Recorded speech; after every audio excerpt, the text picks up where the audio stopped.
I feel like I have the best Leon Edwards on UFC 5. I feel like, I use a lot of his tools really well. I've tested this out against some of the highest level players on the game and found really good success. Maybe not all the time, but definitely put up great fights and win sometimes against some of the highest level competition.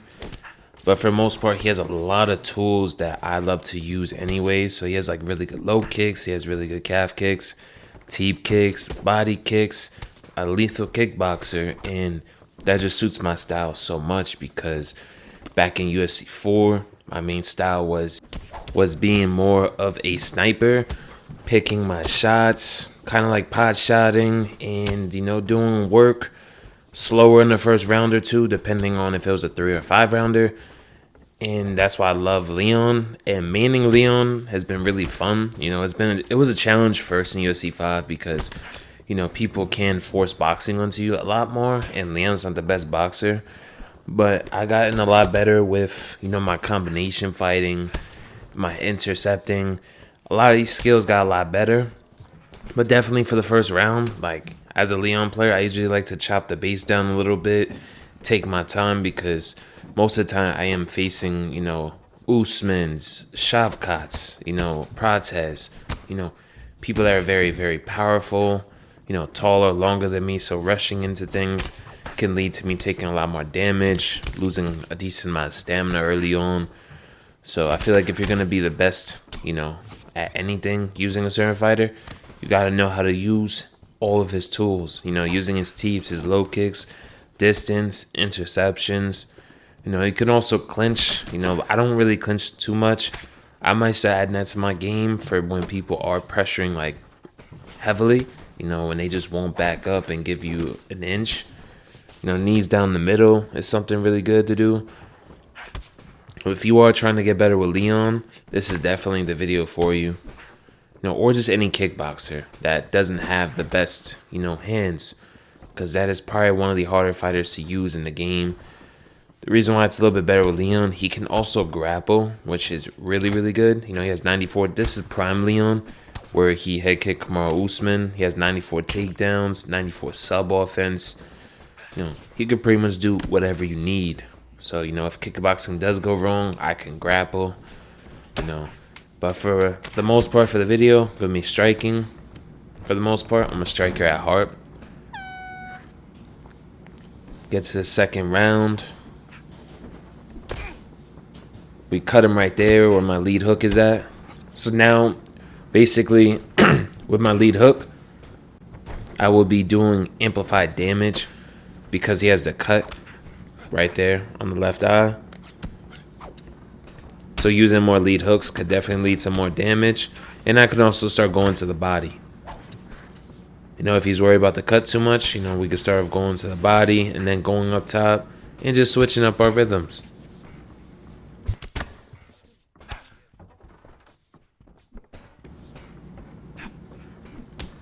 Still taking our time. Even though we are laying a lot of damage, Leon is not the most powerful, boxer. So, going too crazy, we could lose the exchange. Kamaru Usman does have a good amount of power. But thankfully, due to some of the low kick investment I've had in this fight, his power is pretty much non-existent, as you can see. So his power is like a 96. Since his legs are fully done, it's probably somewhere around like the 80s now. So his power threat is pretty much gone. Unless it's like a heavy counter or like I'm going for like a body shot. Look at that. Nasty head kick knockdown right there. Yeah, and that's the fight. He backed out. Gonna have a fight with a Michael Morales. Looking forward to seeing how they buff him. He had a great performance against Gilbert Burns. But for the most part, it's the same thing. With anybody you're fighting, the only things I'd change, if you are using him in a ranked or a very competitive scene, is definitely adding some grappling. Like I told you, I'm pretty sure you guys enjoy more striking, and some people find grappling very boring. So I don't grapple all the time, but I'll probably be doing a video, where I grapple, while I give you guys tips and just maul people, with a dominant grappler that I'm gonna choose. And if you want, you guys can choose. In my next video, I'll probably try to do a dominating, UFC 5 with grappling.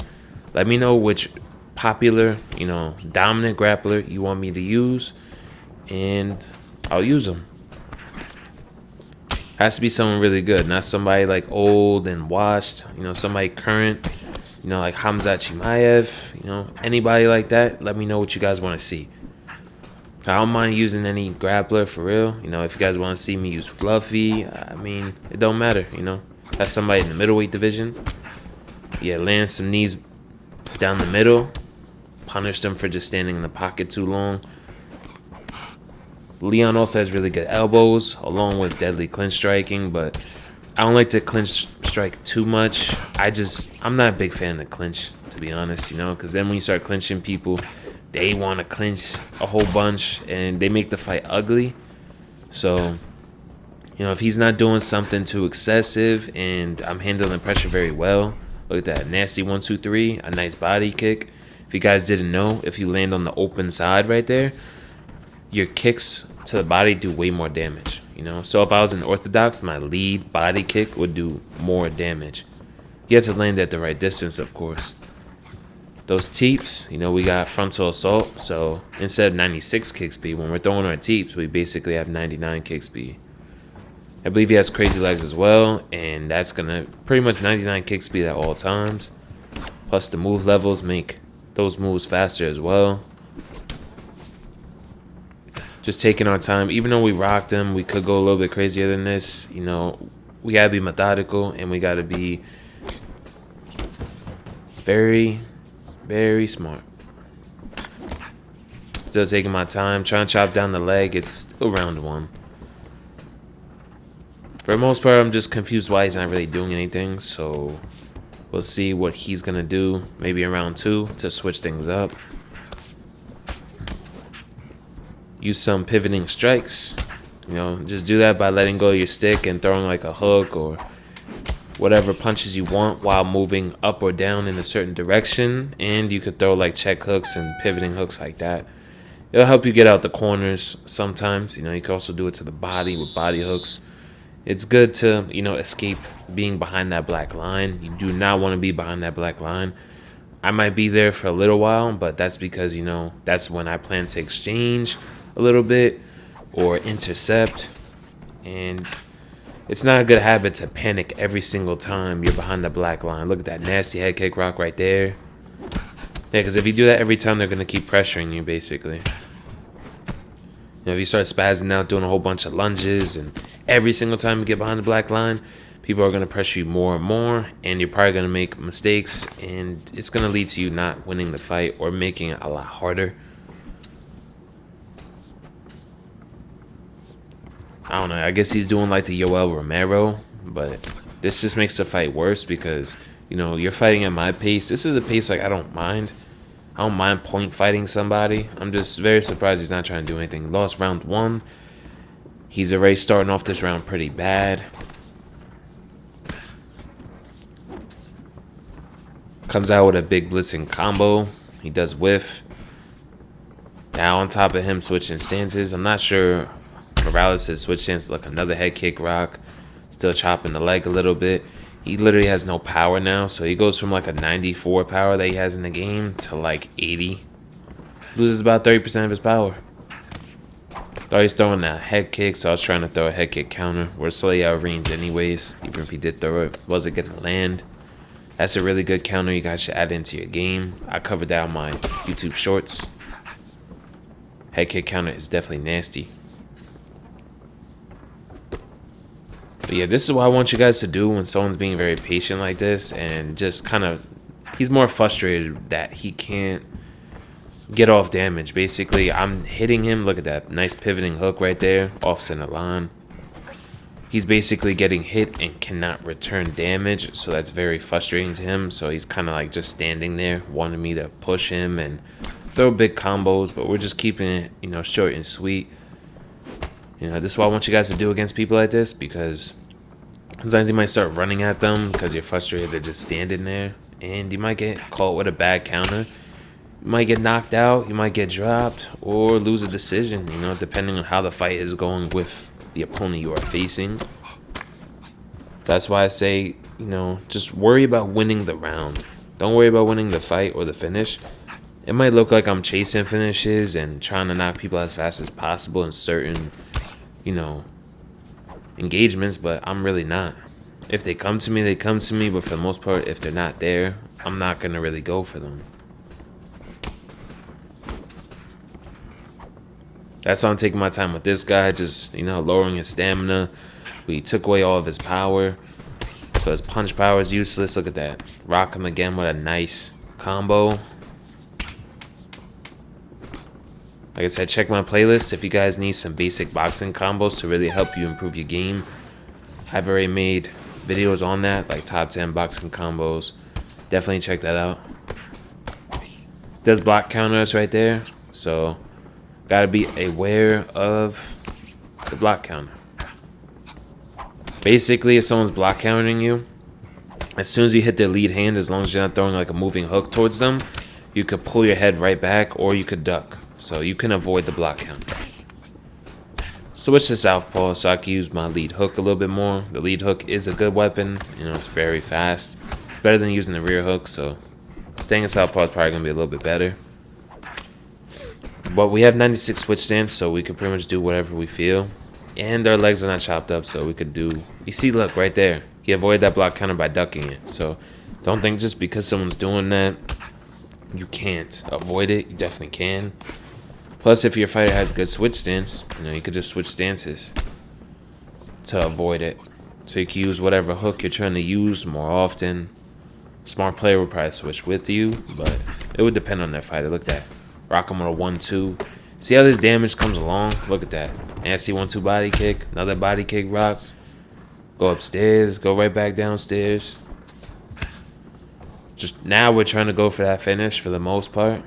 But, you know, he recovered, so we're not going to go in with something too sloppy. And I like to make fights look beautiful. You know, I don't like making them look too sloppy. So we definitely want to make sure we get a clean finish without taking much damage. Especially if we're trying to be a Leon player, you know. Leon's very clean, technical, and he doesn't like those dirty fights. Hardly at all. You know, if you push the fight and make it a dirty fight, that's how people are able to beat Leon, and grappling as well. But you don't run into many grapplers. Shit, even in ranked, you really don't run into a whole bunch of them. It depends, there's some, but some mix it in. I never met like pure grapplers. I think I know like one or two. Look at that. All that damage that was adding in from rounds 1 all the way till pretty much the end of round 3, all of it's adding up. So each kick, that's a 4-star elbow right there. Every kick I'm landing is just devastating to him right now because, you know, we have his head out very low. Look at that nasty knockout right there. And that Leon, the one I'm using right here, UFC 278 Leon, basically has force of nature. So if you have a head health lead or just a lead in health in general, you get a higher chin stat, basically something like that. We're facing a little bit more of a wild player, so we do gotta be careful. Look at that, we drop him a head kick already. Another body kick. R1 and X, and we throw him on the ground. Takes a little bit of stamina out of him. Definitely start doing that if you catch some kicks. Look at that nice 4-star rear elbow. Look at that nice uppercut right there. But if a fighter wants to make it dirty, as long as you use your weapons the right way with Leon Edwards, look at that, another 4-star rear elbow. Hey, see, he's coming at us with everything he got for the most part. Try to counter, we're just a little too slow. We end it with a nice body kick. We're not long enough for the head kick counter. Feinting some strikes out. Just want to see how he reacts to me moving into the pocket. Look at that, rock him with a nice 3-piece. Taking my time with it, hitting the body while he's rocked. Going back up top, hitting the body. You know, for the most part, when you rock him up top, you want to start hitting that body. Look at that nasty block counter. You just want to keep switching it up, you know. You want to take advantage of the rock and getting off damage. They're obviously going to be blocking their head. So you want to take advantage, get some nice body damage, lower that long-term stamina. Make the fight easier for yourself. Look at that, another counter right there with the lead hook. Nasty head kick drop. Blocks the body kick. We try to slip it, but we're a little bit too slow. Walk out of range. Blocks the head kick counter right there. 1, 2, 3 body kick. Look at that nasty rear elbow knockout. Hope you guys enjoyed the video. Stay tuned.